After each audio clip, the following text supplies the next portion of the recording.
இதில் சொல்லாததையும் செய்வோம், அது வேற விஷயம். ஆனால் இப்போ செய்யறத செய்ய முடிஞ்சதை மட்டும்தான் இப்போ இதில் சொல்லியிருக்கிறோம்.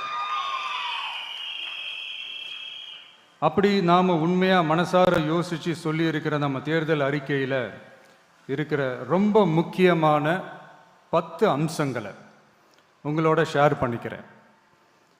அதோட நம்மளோட விரிவான தேர்தல் அறிக்கையை நீங்களே படித்து தெரிஞ்சுக்கலாம்.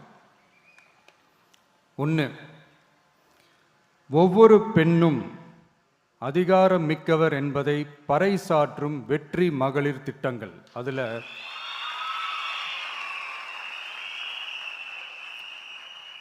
60 வயதிற்குள் உள்ள ஒவ்வொரு குடும்ப தலைவியின் வங்கி கணக்கிலும் நேரடியாக மாதம் 2500 ரூபாய்.